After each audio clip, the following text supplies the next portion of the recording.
The MLE is a special car in South Africa for BMW. One of the first BMWs with real motorsport parts and components built into the car. That's where BMW South Africa's motorsport really started. To assemble a BMW, it was something very special to anybody. This is one of the best cars we have built, and I'm so proud to see it again. There's not many companies that want to restore cars that they built 40, 50 years ago, especially the iconic cars that actually came out of Rosslyn. Just puts the great shine on BMW South Africa that they actually want to do that. I was proud of working on the BMW 580 MLE.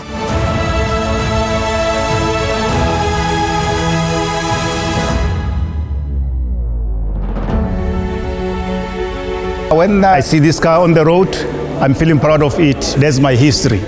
The feeling when this 530 is going to be done number 100, it's just going to be awesome.